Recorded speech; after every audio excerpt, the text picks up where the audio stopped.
بەناوی خۆی بەچونەوە مێرەبان ستڵتن لێ بێ ئەزیزان و خۆشەویستان خۆشحاڵم جارێکی تر بە ئێوەی ئازیز و خۆشەویست شاد بوومەوە. بەرنمەکەی ئەمڕۆمان جیاوازە لە بەرنمەکانی تر دوای نێژی بەیانیە و بەیانیەکی زووە و لە نێو بازاڕی شاری هەولێرم بەشێک لە چایەخانەکان و هاوکات ئەو چێشخانانەی خواردنی سبەینان پێشکەش دەکەن ئەمانە بەسەر دەکەمەوە بە بابەتێکی جیاواز. دیارە زیاتر لە 50 ساڵە عادەتێک لە شاری هەولێر هەیە ئەویش ئەوەیە هەر یەک کاتێک دوکان و چایەخانەکان دەکرێتەوە بە دەنگێکی بەرزی قورئانی پیرۆز ئیفتتاحی دوکانەکانیان دەکەن. ئەمڕۆ لە بەرنامەی پەیامی تۆ دەچم ئەو کەسانەی کە چایەخانەیان هەیە و هاوکات ئەو کەسانەی کە نانی بەیانیان دەخۆن و بەشێک لە خەڵکی شاری هەولێر دەدوێنم و دەپرسم ئەرێ بۆچی خەڵکی شاری هەولێر سبەینەیەکی زوو قورئان لێدەدا؟ ئەرێ هۆکار چییە؟ دەبینی بە هەر کوڵانێکی نێو بازاڕدا دەچی دەبینی دەنگی قورئان دەبیسترێ تا چەند ئەم قورئانە وای کردووە دڵەکان ئارام بێتەوە و ڕستێکی حەڵاڵ پێشکەش بەم دوکاندارانە بێت. ئەمە تەوەریە ئەمڕۆی بەرنامەی پەیامی تۆ دەبێت لەم سبەینە زووە ئێوەش لەگەڵمان بن و بینەر و بیسەرمان بن. بە قورئان مێشکی زاخاو دەبی یعنی ئەم دریشم پێ دەبیتەوە بەڕاستی قورئان شتێکی پیرۆزە. سبەینان کە توکانی دەکەنەوە سەرفەتاحی دەکەن قورئانەکەی لێ دەدەن ئەوجا کابرا گوتنی شتەکانی دەست پێ دەکەوت دەفرۆشی و ڕێک و پێچی دەکەن. کەس هەیە بە قورئانی پیرۆز دلی ئارام نەبیتن بە کەلام ئەڵڵا دلی ئارام نەوی کەس هەیە بەو کەسەی ئەتوی خەڵق کردیە بە قسەی ئەو کەسەی ئەتوی خەڵق کردیە دلی ئارام نەبیتن کەس و کارەکەم خێر و بەرەکەت دەکەوتنەوە دوکانەیەکە قورئانی لێمدا قورئانەکە لێدا دڵت سافە بێ دەمجا نور و ڕەحمەتە شیفایە بۆ ئینسان. لە شوێنێکە دەبینم قورئان لێ دەدرێ باوەکە بچمە هەر شوێنێک ڕادەوەستم کە قورئان دەخوێنی مناجاتی خوای دەکەی لەگەڵ خوا قسە خوا خیتابت لەگەر دەکات. مامە گیان چەندێک دەبێت لە هەولێر لە سبەینان و بە تایبەت بەیانیان ئەوەندەی بەبیرت بێ قورئان لێ دەدرێت لە دوکانەکان؟ ئەمە لە تقریبا 36 سارە لەو منتیقەی ما لە بازاڕی ما یعنی لەوەتی ئەم بەبیرم دێ سبەینان زۆربەی بازار سێ بەشی توکانەکان بەس بۆی توکان ئفتتاح دەکەنەوە ئەوە جاری کە قفلەکەی لێدەن بسمیلای دەکەن ئەوە زاری بەس زۆربەی توکانەکانی شاری هەولێر بەس بە قورئانی مەشهور ینی قورئانی زۆر لێدەن زۆر عەزیان لە قورئانیە ئەوە زاری یعنی بڵێن شتێشکە لێدەن بەس ئەوە زاری قورئان لێدەن دوایێ ئەو شتێشکە لێدەن. باشە یعنی ئەوە لە هەولێر بوویتە عادەت لە هەولێر تقریبا هۆکار چییە ینی بەڕای تو لەبەر چی لێی دەدەن ینی لەبەرەوەی دلیان پێ خۆش دەبێت ئومەتەکەمان ینی ئومەتی محەممەد صلی الله عليه وسلم يعني دائما بقرآن دلیان خۆش دەبی دائما يعني قومەکی بسلمانە و قومەکی بەدینە. بەخۆت لێرە متعەمت هەیە بەرێ سبەینان پێی دەکەی بەخۆت؟ بەرێ سبەینان زۆر زار پێ دەکەم بخۆم پێی دەکەم یعنی ئەم دریشم پێ دەبیتەوە بەڕاستی قورئان شتێکی پیرۆزە و مامەجان خەڵکی هەولێرەی وانە؟ بەڵێ لە هەولێرێ عادەتێک هەیە زۆربەی سبەینان قورئان لێ دەدرێ بە تەواوەتی تو هەستت بۆ عادەتەی کردیە و لەبەر چی بەڕای تو قورئان لێ دەدرێ؟ زۆر لە مێژە ئەو شتە هەیە لەبەر ئەوەی خەڵکی هەولێرێ هەمووی بە زۆری ئیماندارە بە قورئان مێشکی زاخاو دەبی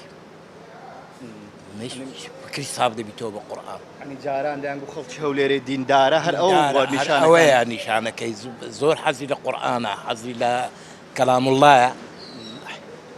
لێدانی قورئان چی بێ ئەمە دەبەخشێ بەڕای تۆ ینی کەسێک گوێ لە قورئان بگرێت چی لێ دێت؟ مێشکی زاخاو دەبیتەوە مێشکی دێتەوە سەر خۆی فکر دەکاتەوە لەو ژیانە فکر دەکاتەوە کە خودا چی پێ دەڵێەوە دەستورە کە هەر شتێک کەتەلۆک هەیە ئەو قورئانش کەتەلۆکی ئیسلامە ئەو قورئانە پێت دەڵێت چۆن دەڕۆی چۆن دادەنیشی یعنی باسی هەموو شتێکی لە بۆ دەکات. باشە لەگەڵ دەستپێکی کردنەوەی دوکانەکانمان قورئان لێ دەین بەڕای تۆ چ سوودێکی هەیە؟ خێر و بەرەکەتە زۆری دوکاندارەکان کاسبکارەکان لە بۆ بەرەکەت لێ دەدا ینی کە سبەینان بەناو بازاڕەدا دێ بە تەواوەتی گوێت لە قورئانێ دەبێت زۆر گوێم لێ دەبی و زۆرێکی چۆنت هەیە یعنی حەزت بە خۆشێکی وەسف ناکرێ. باشە چیت هەیە لۆ خەڵکی کە گوێ لە قورئان ناگرێ و بە جۆرێک لە جۆرەکان لە دوکانەکانی قورئان هەڵناکا دەڵێم خودا هیدایەتیان بدە دڵیان پڕکە لە نوری قورئان. هەولێر عادەتێکی سبەینان کە دێنەوە بازارەکەنیان لێرە زۆربەی جاجێت لە قورآن دەبێت ئەو عادەتە لە کەنجیوە هەولێر هەیەی وە لەبەرچی قورآانی لێ دەدەن قورآن هەر لە ئەوەلی و ئاخریەوە قورآن لێدرایە تێدەگەی ئەوە لە باب و باپیرمان مایتەوە خەڵکی هەولێرێ ئەسلیەکان خەڵکی هەولێری ئەسلیەکان سبەینان کە دوکانی دەکەنەوە سەرفەتاحی دەکەن قورآنەکەی لێ دەدەن ئەوجا کابرا گوتنی شتەکانی دەست پێ دەکە و دەفرۆشی و ڕێک و پێچی دەکە باش لەبەرچی ینی هۆکار چیەکە لی دەدا کورێت کەلامی خوایە کەس لە کەلامی خۆی عاسێ بۆ کاکە کەلامی خوایە پێ دەرێ ئەوە دینەوە دەبی بیپەرستی و دەبی ئیمانی پێبینی ئەمە هەمومان ئیمانمان بە قورآنەکەی هەیە کە خوا حەقە و ئەوەی لۆمە ئینزال کردی و نازلی کردیەوە یان نە تێدەگەی بڵێ چەند دڵخۆش دەبی کە جانا بە دڵخۆش دەبی کاکە دڵخۆش دەبی برام هەز بە ئاسوودەی یەک دەکەی کاتێ لە شوێنێک دانیشتی دەبینی قورآن هەڵکرایە بەڵێ کەلامی خوایە ئەوە کو دڵت بەوێ ئاسوودەوی بەچات بەو ڕۆژە ڕەشەی ئاسوودەوی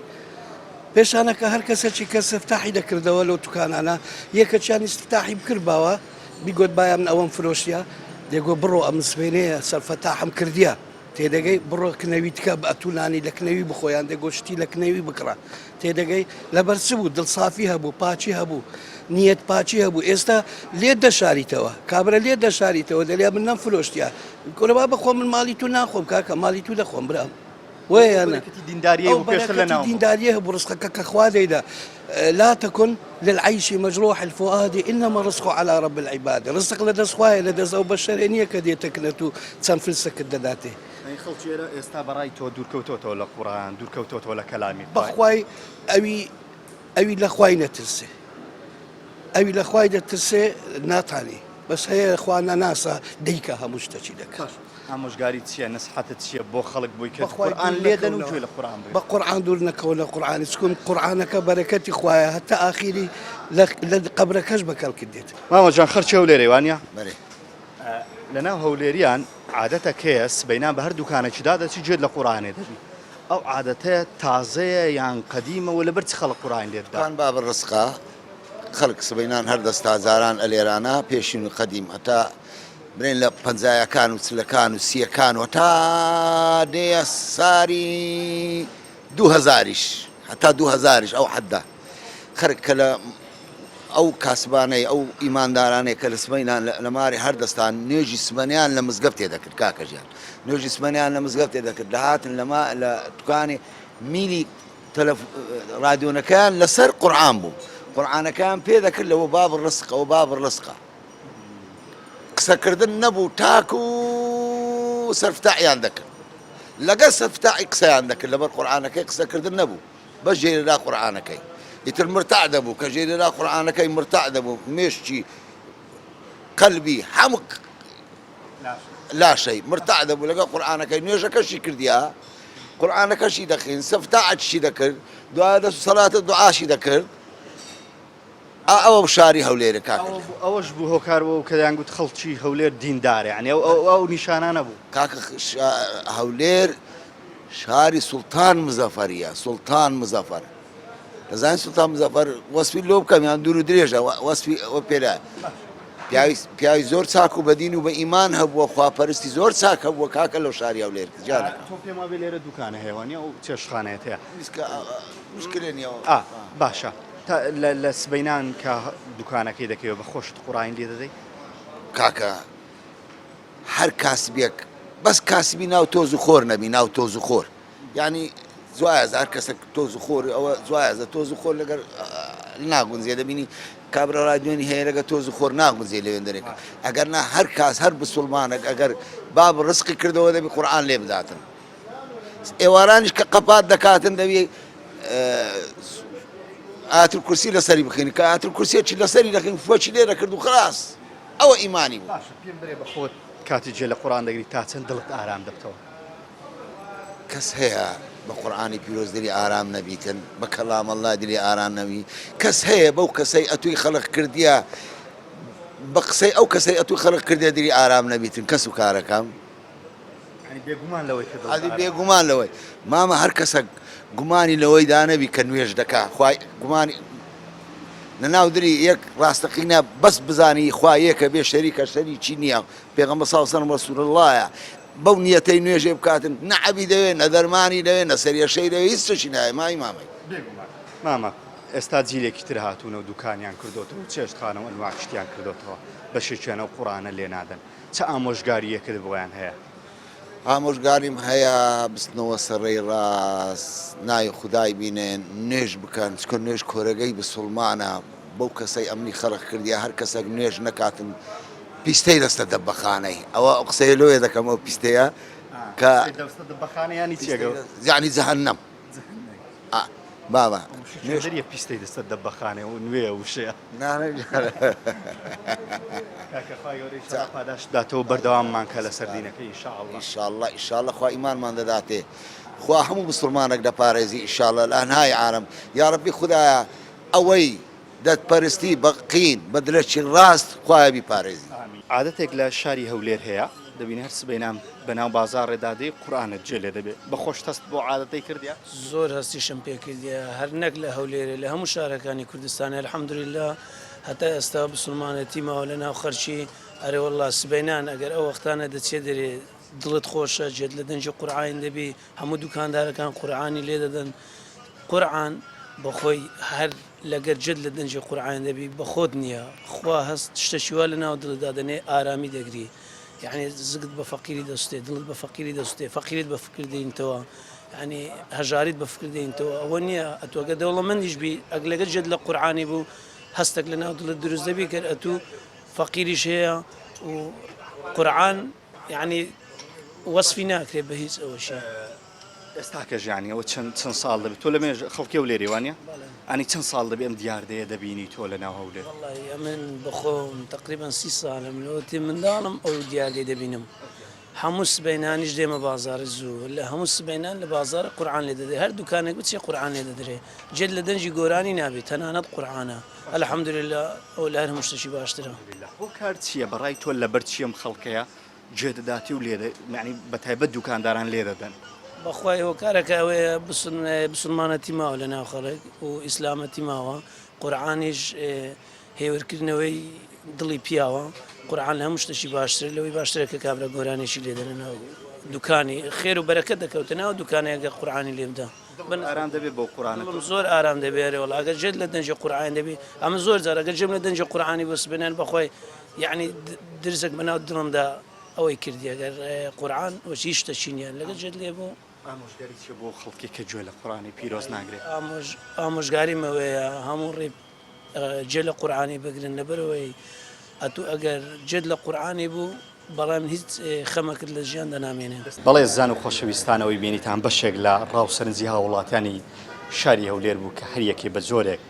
ئاسی لە گوێبیستن و وەگوێگرتن لە قورآن دەکرد دیارەوەی کەوان زیاتر جەختیان لێ دەکردەوە ئارامی دڵەکانیان من هەر لە نێو بازاڕی شاری هەولێر بەردەوام دەبم لە نێو بازاڕەکان دەگەڕێمەوە و کەسانت دەدوێنم کە گوێ لە قورآن دەگرن بەڵام دوای ئەو چا خواردنێ و ناوبڕێکی کورد دێمە و خزمەتێوە عەزیز و خۆشەویست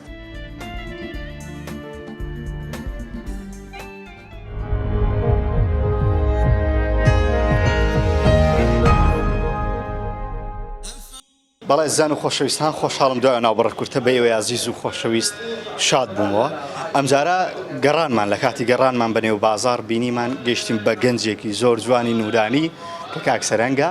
هاوکات سبەینان کە گوێ لە قورآن دەگرێ خۆشی حافزی قورآنی پیرۆزە بۆی ئەمڕۆ دەمەوێت لەگەڵ ئەو تاوتوێی گوێگرتن لە قورآن و هاوکات بەرەکەتی قورآن بکەین بەسەر ئیش و کاریە و کاکسەرەنگ خۆشحاڵ بووم کە لەگەڵمی پێم بڵێ چەنێکە خۆت خەریکی قورآن و هاوکات گوێگرتن لە قورآنی پیرۆزی زۆر سپاس بۆ ئێوە بۆ بەرنامەکەتان بەڕاستی کە دەبینم بەو جۆش خۆشەوە دەگەڕن بەم بەیانە بەرنامەکەتان لەسەر قورآنە شتێکی زۆر پیرۆز دەکەن خی گەورە ئەجر و پاداشتان بداتەوە بەڕاستی من وەکو خۆم تاوەکو ئێستا زۆر کەسێ لێرە لیقای دەکاتن نەم کردێ بەسکردی تم بەرنامەکەتان لەسەر قورآنە یعنی بەخۆم زۆر پێی دڵخۆش بووم وەکو خۆم تقریبا لە تەمەنی 7 ساڵی 8 ساڵی دەچوومە مزگەوت کە دەچوومە مزگەوت لە بیرما عینزەیم خوێندەوە کە عینزەیم خوێندە بەڵام بە حکمی ئەوەی کە بچووک بووم وازمینە دواتر کە تەمەنم بۆ تقریبا 16 ساڵ 17 ساڵ ئیتر دەستم بە لەبەرکردنی قورآنی پیرۆز کرد الحەمدولله قورآنی پیرۆزم هەموو لەبەرە ئێستاش خەریکی قراءەمە تەڵەبەی قراءەمە یعنی حیات بەبێ قورآن ڕسول عليه السلام دەفەرمی کە بەیت الخەریب وەکو ماڵێکی کەلاوە وایە یعنی دڵک قورآانی تێدا نەبی وەکو ماڵێکی کەلاوە چۆن دەچێ ماڵێکی کەلاوە کە هەست بە نامۆی دەکە یەکسەر تێدا دەدرێ هەر دڵک قورآانی تێدا نەبی وەکو ماڵێکی کەلاوە وایە لە چەند ساڵیەوە بە تەواوی قورآانی پیرۆزت حەفز کرد تقریبا لە تەمەنی 24 ساڵ ئەوها لە قورآنم هەموو حەفز کرد بەڵام قورآن حەفزکردنەکەم وەکو بری بە تەدریجێکی جوان بوو یعنی چونکە لە ڕێگەی چەند مامۆستایەکی بەڕێزەوە یعنی دەمتوانی بە ماوەی 4 ساڵ هەموو قورآن لەبەرکەم بەڵام مامۆستایەکەم وەکو پرۆگرامی مراجعەشیان لە بۆ دانام جگە لە بەشکە و ئاياتانی متەشابیهن بێک دەچن تکرارم زۆر تێدا کردەوە ئیتر الحەمدولله يعني تقريبا 6 ساڵێک دەبی 4 ساڵ 5 ساڵ دەبی قورآانی پیرۆزم هەموو لەبەرە هەستێکی چۆنت هەیە کاتێ تۆ گوێ لە قورآنەگری وەکو حافظێکی قورآن کاتێ بەنێو بازاڕ دەچی دەبینی ئەو عادەتە جوانەی هەولێریان لە زۆربەی دوکانەکان قورآن لەدرێ هەستێکی چۆنت هەیە طبعا هەر لە شوێنە کە دەبینم قورآن لێ دەدرێ باوەڕکە بچمە هەر شوێنێک ڕادەوەستم يعني هەر سوورەتێک بی تەماشای دەکەم ذکرایەتەکەم بەبیر دێتەوە یان موقیفەکی ڕسول عليه السلام بەبیر دێتەوە یان موقیفێکی سەحابەکان یان موقیفێکی پێغەمبەر و شوهەدا و سالیحەکان بەبیر دێتەوە کە چۆن تعاملیان لەگەڵ قورآنە کردووە یەکێک لە سەحابیەکان دەفەرمی هەموو ڕۆژێکە قورآن دەکەون دەڵێم بزانم ئەوڕۆ قورآن لەبارەی منەوە چ دەرێ بزانم چیم پێ دەڵێتن ئیتر خواهی گەورە کە 86 جار یا ئەیها الذین ئامنوا دووبارە کردووە لە قورآن خیتابێک سەر لەگەڵ مسلمان دەکا یعنی کە باسی مسلمانەکان دەکاتن نەسرەتی مسلمانەکان هەموو لە قورآنەوەیە هەر کاتێک دەست بگری بە قورآن لە حالەتی زەواج سەرکەوتوو دەبی لە حالەتی خوێندن سەرکەوتوو دەبی لە حالەتی معاملە و کڕین و فرۆشتن سەرکەوتوو دەبی لە حالەتی جیهاد و تێکۆشان و تعامل لەگەڵ خەسم هەر سەرکەوتوو دەبی لە حالەتی ئابووری سەرکەوتوو دەبی ئێستا کە ئەو ئومەتی خۆمان ینی نەک برێم گەلە یەک بکەم بەڵام برێم 50/50 یعنی کە دوور کەوتنەوە لە قورآن لەو حالەتانە یعنی ئەو شێناشینەکە بەکاردێنم پێی درێن فەشەل بەس یعنی بەڕاستی وەکو برێ شەمەندەفەرەکان لە ڕێ لای داوە هۆکاری هەموو خەمەوچی و خۆ کوشتن و خۆ لە ناوبردن و یعنی خۆ سووتان و بەشێکی زۆری دەگەڕێنەوە بۆ دوورکەوتنەوە لە قورآن هەمووی خوای گەورە لە قورآن دەفەرمێ لە سوورەتی نەحل دەرێ من عمل صالحا من ذكر أو أنثى وهو مؤمن دري هر کەسێک لە نێر یەمێ کردەوەی باوەڕ بەخوا بین و کردەوەی چاپکە چی پێ دەبەخشین لە مقابلی ئەو دوو شتێکە باوەڕت بەخوا هینایە و کردەوەی چاپکەی فلنحيينه يعني پێی دەبەخشین يعني دێخێنە ناو دڵی حیاتان طیبە ژیانێکی زۆر خۆش لە مقابلی وی درێ هەر کەسێک من أعرض عن ذكري خواهي قبل الصورة هذا فرمي هر كسك بش للذكري خواهك لقرآن لنويش كردن لروجو لقصيتك من هر كسك بش لوشتانا بكا دري حياتك ضيقي بيدا بخشين يعني حياتك ناخوشي بيدا بخشين يعني خواهي قبل ما أنا أواني كالظلم اللي بكا بخد سببكي هر كاتك ديتت كدلت تندبو أتو بزانا خلالك لجناحتي هي تأثيري أو جناحي لسرتها عزیزە من حەزەکەم لەگەڵ کاکسەنگەر هەر بەردەوامە بم بۆیە بۆی کاتی زیاتری دەینێ کاکسەنگەر جگە لەوە کە تەواوی قورآنی پیرۆزی لەبەرە پێما بێ لێرە ئیش و کاریش دەکەی کاکسەنگەر چۆن توانیوتە لەگەڵ خوێندنی علمی شەرعی و هاوکات کاسبی و ئیش و کارەکەش بکەی واتە هاوسەنگێک لە نێوان هەردووکی ڕاگری پرسیارەکەت زۆر جوانە طبعا ئیشکردن سیفەتی پێغەمبەرانە ئەگەر سەیری پێغەمبەرەکان کە پێغەمبەر نوح نەجار بووە کە کاتێک شتێکە دروست دەکاتن سیفەتی نەجاری پێ دەبەخشی ڕسول عليه السلام شوانایەتی کردەوە بازرگانێتیشی کردیا و پێغەمبەرەکانی تریش بە هەمان مەرحەلە و هەندە پێغەمبەر هەبووە پێغەمبەر ئیبراهیم وەستای دیوار بە وإذ يرفع إبراهيم القواعد من البيت وإسماعيل دیوارەکەی بنیاد ناوە یعنی صفت ئیشکردن صفەتی پێغەمبەرانە ئینسان خوای گەورە لۆ لە شەو ڕۆژ 24 ساعتی دانا دەیتوانی شەو ڕۆژ بکاتە 48 ساعت بەس دەزانی ئینسان بە 24 ساعتی بە هەموو شتێک ڕادەگا بەڵام ئەگەر کاتەکانی خۆی تەنزیم بکە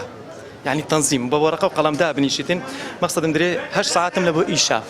لدو هش ساعات قد اسمه مالي ساعات لقى خيزان ودايكو باكو خشكو براكان وخيزان كم دا دنيشم ناندخم دو هش 3 ساعات دنو دو هش 3 ساعات هل دستي مەخسەم 2 ساعات دەتەوێت قورئان مراجعەکەی 2 ساعاتەکەی خۆت ئەوە دەکەی دوای 2 ساعاتەکە کاتی مەغریب دێت دەچێت نوێژی مەغریب دوای مەغریب دەبینی پیاسەک دەکەی لەگە ئایلەکەی خۆت یعنی ئەو تەنزیماتە وەلی دێ وەختیشت لە بۆ دەگەڕێتەوە تەماشا دەکەی بە هەموو شتەکان ڕاگەیشتووی دەبینی 3-4 ساعات مایتەوە بەڵام وەختی پچر ئەتو 4 ساعات لە چایخانە دانیشی بێ سەبەب یعنی کە ئەوە چایخانەی خۆمە ئەمە پێم ناخۆشە وجدانم قبول ناکە ئینسانێک 4 ساعات بێتن بەڵکو دوو گەنج وەکو گۆجوان دێتن دادنیشی نیو ساعتێک زۆر تەبیعیە بەڵام پێم ناخۆشە ئەتو 4 ساعات لە دیار تۆپانەی پێم ناخۆشە 4 ساعات پۆبجی دەکەی پێم ناخۆشە تو 4 ساعات فەیسبوک دەکەی والله وەختەکەی خۆت وها بە فیرۆ دەدەی کاتێک کە هەست بەو شتانە دەکەی دەچێت ناو جیهانی علم و حەدیث و قورئان و ئەو هەر بابەتی فیزیای کیمیا ئەو دەدەت پەنجەی دەستی خۆت دەگەزی دەرێ بەڕاستی نەدەبات دقەی خۆم بەو شتانە سەرف کردابا ئامۆژگاری تۆ بۆ گەنجان و بۆ ئەو کەسانە چییە یعنی کەسێکی زۆر بینەرمانە حەزەکا بەبێ بە حافظ قورئان وەکو جەناب سەرەتا شتەکە زۆر ئاسانەوە قورسی نەکاتن ینی قورئان خوێندن بەڵام پیاوی خۆشی دەوێت ئاسانی شەو بەڵام پیاوی خۆشی دەوێت یەکەم شت ئەمە لە قورئان لە بەرکردن پێویستمان بە چەند حاسەکەیە یەک لەوانە دەست دەکە ئەتو پێی دەنووسی مثلا ئەتۆ سوورەتی لەبەری دەکەی مەقسەدم برێ سوورەتێک لەبەر دەکەی تەماشا دەکەی دەنووسی ئاەتەکە بسم الله الرحمن دەنووسی ئەوە دەست نابی بۆ دەستەی گوناح بکەی لایەنی دووەم ئەتو پێت گوێت لە قاری ئەگرادەگەری کە تکرار دەکەیەوە و حەفزەکەت بە قوتر دەبی نابی بەو گوێبستی بوختان و جێ لە غەیبەت ئەو شتانە ڕابگری نقطەی سێم ئەتو پێویستت بەدەمە لە دەم ئەتو زمانت هەیە نابی غیبەتی پێ بکەی نابی جوێن پێ بدەی نابی باسی خەڵک بکەی نابی تعلیق لە خەڵک دەی نقطەی چارەم پێویستمە بە چاوە کە مهمترین شتە لە ئینسان لە بۆ مێشک ساف بوون چاو ئێستا علم ئیسپاتی کردە دەرێ هەر نەزەرێک بە چاوی خراپە نەک ئەوەی ئەمن ئێستا لە بازار کچێک دێتە ئێرە دادەنشی بەخێر ئەو فەرقیە بەس بە چاوی خراپ ئەوها دەکەی دەرێ 150 وشە لە مێشکت ڕەش دەبیتەوە 150 وشە دەکات یەک لاپەڕ ئەتو هەستت کردیە بەس دیقەت دە گەنج ئێستا ناتانی ئینشایەک لەبەرکە نەزەر دەکا تەماشا فلیمی ئیباحی دەکا تەماشا ئافرەت دەکا تەماشا ئەو لاولە دەکا ئەو حاسانە یەکەم جار دەبی خۆت یەکلا بکەیەوە لەو حاسانە یعنی ئەو حاسانەی خۆت پاک بکەویکەوە لەبەر ئەوەی خوای گەورە دەرێ هەل جەزاء الإحسان إلا الإحسان یعنی ئەتو کردەویت ساکت کرد پاداشتەکەی ئەحسانە دەداتەوە دەتکاتە حافظ قورئان بەڵام ئەو شتانە تەنزیم نەکەی ئەتو ڕاستی هەرچەند قورئان لە بەکەی لە بیرت دەستەوە و نقطەی دووەمیش داوای لێبوردن دەکەم ئەگەر وەکو بێشتەکە درێژتەوە نقطەی دووەمیش بەڕاستی هەموو شتێک تەوفیق لە لای خوای گەورەیە دەست بەرزکەوە خۆت وەکو عەبدایەتێک نیشان بدە بڵێ خوایە من عەبدی توم مێشکم بەدەستی تووە دڵم بەدەستی تووە ڕێی ڕاستم پیشاندە مێشکم ڕووناکە کە ببمە هەڵم بژێری ئەو جە جوهدوماندی بوونی خۆت کە خوای گەورە درێوە ئەن لەیسە للئینسانی ئیلا ما سعى هیچ ئینسانێک هەوڵ نەدا پێی نابەخشی زۆر سوپاس دە بۆ ئێوە بەڕاستی بەرنامەکەتان زۆر جوان بوو ئەمێن خۆم بە گەنجێکی زۆر ناشیاو دەزانم کە ئەو بەرنامزێت ئەوە بکەم قورئان زۆر لەوەی گەورەترە عەبدەکی وەچی من فەقیر باسی بکاتن لە هەولێر عادەتێک هەیە زۆربەی سبەینەکان دەچێت هەر دوکانێک گوێت لە قورئانێ دەبێت ئەمە لە مێژە هەیە نوێیە ینی تۆ لە مێژە گوێت لەم قورئانە دەبێت یاخود تازەیە وڵی کاکە بنسبەت بازار ئەوەی نوێژەش ناکە ئەوەشین یعنی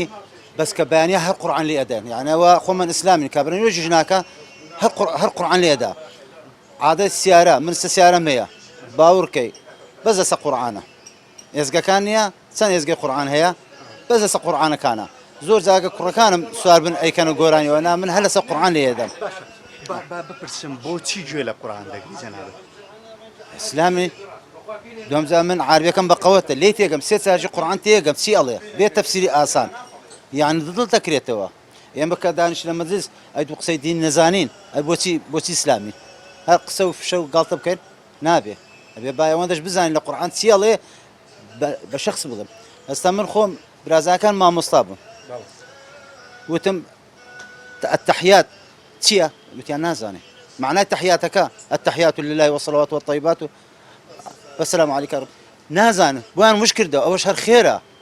غەم لە قورئان گوێم لێ نەبێ لە حەدیث گوێم لێ نەبێ لە کوێ زانم بەحسی دین بکەم ینی واتە قورئان بە تێگەیشتنەوە ئەوەندەی تر متاحترت دەکات تۆ هەر جاری گوێ لە قورئان دوو کەلیمە فێر بی خۆ حتا غوتبەش وایە تۆ بۆ چێش بۆ شەحن تەکاتەوە قورئان خۆشمان ئیسلامین جارێ واش ئینسان ئەگەر هەر قورئان لێن ئەدا دڵی ڕەشە بێ قورئانەکە لێدا دڵ سافە بێ دومجا نور و ڕەحمەتە شیفایە بۆ ئینسان زۆر خۆشە قورآن لێدانیان من دڵم خاستان بەلا قاریەکانم سەواقعی قەڵام عەبدولباسطە منشاویە یەکێتری شەیە زۆر ناوەکەم لەبیر کرد ئەوانە هی زەوای سعود ناویش هەر مسریە ناوەکەم لەبیر چوو وەڵڵا حوسەری زۆر خۆشەڵێ زۆر یعنی ئەوە دەڕاستی قورآنەکە گوێ لێ ڕەگرم بەس دەنگەکانیان ئەڵەی زوڵاڵە نازانانی تۆ وەکو خۆت تا چەند ئەم دیاردەیە دیان ئەم جۆرێک لە جۆرەکان ئەم عادەتەیەت پێ باشە زۆر باشە ئەوەی بەم ببینە لە مناڵیەوە لە کەرکووکش بووم لە بەغدادش بووم حتى پیاو ئەو کوتاز دووبارەم کردەوە حتى پیاوە کابرا پیاوەکە خراپە دانی قورآن لێدا یعنی دڵ یەکرێتەوە ئامۆژگاری چێ بۆ جیل تازەی کە ئێستا هاتوونەتەوە بە شکیان لی نادە کاکە جێدی ئێستا ناڵێم هەمویان سێ چارە گیان خراپن بەداخەوە من ئێستا خۆم کوڕەکەم سەیرەکەم شەو حتا مەلابانگەدا نوێژەکە لەگەڵ ئێمە خەوێتەوە حتا عەسر ئامۆژگاری چییە بۆ جیلی نوێ ئامۆژگاری یعنی بڵێم چی یعنی ئەوان بنسبەت ئێستا ئامۆژگاری وەکو جاران نەماوە خوان ئەزان لە من و تۆ یعنی ئێستا کابرا ئیشی خراپەکەوە کە لە من و تۆ لە دین ئەزانێ زۆر ئامۆژگاری نەما وەک جاران کابرا هەرچەند ئەوەکە مۆزوعەکە جوانیە کابرا گەزی وەک ئەو کاکەژنی هاورد ئەبایەکی فێری بکاتن ئێستا هەمووی لە مناڵیەوە فێربوونە ئامۆژگاری ناوێت کاکە ئەوە واقعەکە وایە بەڵام پێیان باڵی بگەڕێنەوە سەر قورآن و باشترین شتە بۆ ژیانی ئامن تو بلا ئەوانە من تۆ باشتر دەزانن نسحەتیش زۆر تشتێ باشە جاران و ئێستا دەڵێن عادەتێک لە شاری هەولێر هەیە لە سبەینانی زوودەتی هەر بازاڕێک جێت لە قورآن دەبێت ئەم عادەتە بۆ کەی دەگەڕێتەوە چەندێک دەبێتەوە یعنی گوێبیست و قورآن دەبی لە بازاڕەکانی هەولێر طبعا من لە ساڵی مواد هەفتەیەکم با مخوافی کە چایخانەمان بوو ناو قەیسەری ناو خەیاتان عمر بن سارام وامنی بردە ناو چایخانەی کە دەچوونە ناو قەیسەری ساعت 6 بەیانی ئازوو دەچوین هەموو دوکانەکان قورآنیان لێ دەدا لەبەرەوەی خەڵکەکە ڕاستە مەسەڵەن کاتی هەشتایەکان پیاوەختیارەکان خیندەواریان کەم بوو بەڵام پەروەردەی قورآنی بوون هەموو قورآنی دەخیند و کەس سەی نەدەکرد ئەگە یەک هاواری کردبایە مەسەلەندا ئەوان دەکرد شارتیان دەکرد کوز بە قورآن هەیە عادەتە لە مێژ هەیە ئەوە ناو قەیسەری هەبوو لە کۆنەوە ئێستا چۆنەوە ئەو دیار ئێستا زەعیف بووە هەر کەسە دەگەڕێتەوە سەر ئیمانەکەی خۆی ئەو ساحب دوکانە مەسەڵەن هەیە هەتا بەیانی گۆرانی لێ دەدا حالەکردنی بای دێ هەشە دری بە قورآن دەزانی فەرمودەی خوایە و ڕەحمەتە و سبەینان ئێستاش بە خۆت پێ دەکەی وانە بەڵێ باشە لەبەر چی پێی دەکەی ئەگەر پێم بڵێ بۆچی گوێ لە قورآن دەگری طبعا هەموو کە لە قورآن ئەوەیە کەتەلۆک و بەرنامەی رب العالمین لە بەشەریەت شتەکە لەوەی ئەگەر تو تێی بگەی مانایەکەی ئەو زە خۆشە هەیە لێ دەدا وەکو نەزمەکە یعنی سەری بادەدا بەڵام ئەوەی تێدەگا ئەو لە ناخەوە پێی خۆشە قورآنەکە لێ بدە چکو دەزانی خوای گەورە قسەی لەگەر دەکات دڵت ئارام دەبێت بە قورآن لە قورآن زیاتر باوەڕ ناکەم ئینسان ئەگە ئیمانی تەواوی لەوەی خۆشتر بی لە قورآنی خۆشتر چکە تو حساب کە کە قورآن دەخینی منازاتی خوای دەکەی لەگەر خوا قسە خوا خیتابت لەگەر دەکات سبەینان پێت وایە یەکێک لە هۆکارەکانی ڕستی حەڵاڵت لێدانێم قورآنەیە بۆ خوایە من داکەم فێری کردیمە بە هەموو بەیانیان سوورەتی واقعە و تەبارەکەی دەخینەوە لە سەردەمی کە منداڵی دایکی فێری کرد هەتا ئێستاش هەر بەبێ ئێستاش لەبەرم کردی وەردوشی دەخینمەوە دەزانم قەناعەتم بەوەیە خوای گەورە ڕزقی کابرایش دە لە ئەوروپایەک و ڕزقی من نادا ئامۆژگاری چیە لە کۆتایەکی بۆ خەڵک بۆی کە بگەڕێتەوە سەر قورآن و قورآن پەروەردەمان کاتەوە دووبارە وەڵا خەڵک بەخۆ ئێستا لەو زروفی ئێستا کەمە تێداینە خەڵک دینی بەجێهێشتی هەموو بە دوو پارە و مادیاتی دنیا کەتیە لۆیە خەڵک کەس مرتاح نییە کەس دڵی خۆش نییە لەبەرەوەی قورآنەکەی بەجێهێشتە ئیسلامەکەی بەجێهێشتە سونەتەکەی پێغەمبەری سەڵاو عەلەیهی وسەلەم بەجێهێشتە ئەگەر بگەڕێنەوە ئەوەی هەموو کەسێک دڵی خۆش دەبی هەموو کەسێک دەوە بە پێکەنین ئێستا بڕۆ تەماشا هەر یەکەشی دەکەی دەمچای مڕە گژە لۆ دوورە لە دینەکەی خۆی دەچی نوێژی دەکا ئاگای لە خۆی نیە چ دەرێ و چ نارێ هەر مەلا دەرێ سەلام عەلەیکوم ڕاستقی دەبتەوە دەڕوا کە ئەنەما لە جێیەکی زۆر ناخۆشە زوو با بڕوا بەڵام ئینسانی ئیماندار ئەگەر بڕێک ئیمانی هەبی کە دەستە مزگەفتی دری پێ خۆش دەبی نوێژی دەکەم نازاتی خوای دەکا بەڵێ ئەزیزان و خۆشەویستانەوەی بینیتان بەشێک لە ڕاو سەرنجی هاوڵاتیانی شاری هەولێر بوو کە هەر یەکێک بە جۆرێک باسی لە هەستی خۆی دەکرد لە کاتی گوێبیستن لە قورآانی پیرۆز بە تایبەت لە نێو بازار و دوکان و چایەخانە و شوێنە گشتەکان. دیارە خەڵکی شاری هەولێر بە خەڵکێکی دیندار ناسراوە و ئەم دیاردە لە شاری هەولێر بە تەواوەتی پیادە دەکرێت. بێگومان لە شارەکانی تریش جیاجیا و وردە وردە گوێبستن لە قورآن جێبەجێ دەکرا، بەڵام ئەوەی بینیتان لە نێو شاری هەولێر و بە تایبەت لە بەیانیانێکی زوو لە زۆربەی دوکان و چایەخانەکان گوێبیستی قورآانی پیرۆز دەبووی. ئەڵقەی ئەمجاری بەرنامەی پەیامی تۆم پێشکەش کردم بەو هیوایی هەموو دوکاندار و کاسبکاران سەرەتای کارکردن و ئیشکردنیان بە گوێگرتن لە قورآن و دواتریش بە تەطبیقکردنی قورآن و جێبەجێکردنی قورآنەوە بێ. ئەڵقەی ئەمجاری بەرنامەم پێشکەش کردم بەو هیوای بوو بێتە جێگای ڕەزامەندیەوە یازیز و خۆشەویست و بیرهێنانەوەی یادەوەریەکی کۆن لەگەڵ قورآن و کاتیکردنەوەی دوکان و گوێبستن لە قورآن. ئەڵقەی ئەمجارم پێشکەش کردم بەخوای گەورەتان دەسپێرم، سپاردەی خوا بن.